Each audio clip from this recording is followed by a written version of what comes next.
This tutorial is about 2D constraint optimization. You can extend that idea to 1D easily, but I think 2D will be much more insightful at this point. So looking at the problem, the 2D problem in the manual, um, says minimize f of xy, where it's 2x squared plus y squared, and now we have one constraint subject to x plus y greater than or equal to 3. So if you plotted the if you look at the xy plane, you will see that this is all the region above the line y is equal to 3 minus x. So we will be looking at this part in a second, but let's phrase this problem in MATLAB. So first of all, we look at our function. We define the function of x and y where it is 2x squared plus y squared, and let's look at what this looks like. And some of you may already have guessed that this looks like a paraboloid, which is a three-dimensional parabola, and let's look at this function. And as you can see, it has if you were doing an unconstrained minimization, you can see that it has a minima at 0, 0. But now we're not looking at this just anywhere in xy plane. We are only interested in the values of xy where x plus y is greater than or equal to 3. So it won't be 0, 0 anymore. So first of all, let's figure out what our constraint is. So we know that the constraint is that x plus y is greater than or equal to 3, and if we just ignore the greater than sign, then it is y is equal to 3 minus x line, and then if we put back the greater than sign, it's everything above that point, all the values of y greater than or equal to 3 minus x. So let's draw this line and see what this looks like. And you can create a function for constraint, which is g is a function of x, which is 3 minus x. And let's plot this. Easy plot g, and that gives us this line. And you can see at every point on this line, if you sum the x and y values, you get a 3. And since we want our constraint to be greater than or equal to 3 minus x, so it's this region. We're trying to find a solution in this region. So now I'm going to plot all of these together so you can see what it looks like. And this is our surface. Then we have the contours on the xy plane, and then we have this constraint line, the blue line that is passing. And as we figured earlier, we are trying to find our region in this upper area that I'm circling. This is also called the feasible area. That's where the solution lies. And you can see, of course, it's not going to be the actual minimum of the function, but it's going to be some value somewhere over here.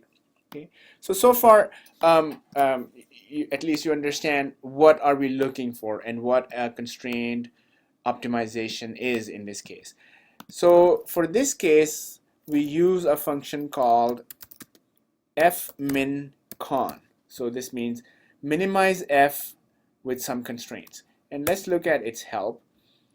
And make sure you read this to get a feel of it. So it's the same idea. We're trying to minimize a function f, but in this case we have some constraints, and we talked about a couple of types of constraints. We can have a linear constraint where there is no power or no non-linearity, and then we could have non-linear constraints, or we could have simple bounds that we want the x value to be within some lower bound and upper bound. So all of these are possible constraints that we can use in this function. In our case, we have a linear constraint, and within linear constraint we have two types. We have an inequality constraint and an equality constraint. In our case, we have an inequality constraint. If we can phrase our inequality constraint in this way, which is a matrix form, ax is less than or equal to b, then we can use our function, our fmincon function, in this way. So the optimal value is fmincon, the function, some initialization, and all of our inequality constraints embedded into this A and B matrices. Now if we go back, we know our inequality constraints looks like this. It's x plus y greater than or equal to 3, but what we need is something that looks like less than or equal to b. So if I just multiply both sides with minus, it will become less than or equal to minus 3. So minus x minus y is less than or equal to minus 3, and I can convert this into a matrix form. This will be pretty standard that you will be doing all the time. So AB, this should be less than or equal to b. So now I can use this A and B in my fmincon function. And clearly A is minus 1, and B is minus 3. So let's go ahead and do this. And as we talked previously, we can't use f because it is using two variables. We convert it into a new function f2, which uses only one vector type variable. Okay, and then we can call our function where we are trying to find some optimal x location and xy location, and then the corresponding value of the function at that point, and we call fmincon. Our function is f2, and let's initialize at some arbitrary value. So let's say -4, and now our a value is -1, this is our inequality constraint, and our b value is -3. So that completes our calling of fmincon function. It's going to minimize f2 starting at this point, and it's going to find that minimum point, and then this is our inequality constraint, which is primarily saying that -x minus y is less than or equal to -3. And then we call it, actually let's remove that semicolon so you can see. So it found the optimal xy point to be 1 and 2, and the value of the function is 6. So in order to plot that, just like we did that in the previous, we can do hold on, and then we can do a 3D plot where we are putting a black circle in a 3D location. So it's the x value, y value, and value of the function at that point. And as you can see, it put a little black circle over there. Let's actually change it to red so it becomes a little bit more visible. So now you can see there is a red circle there.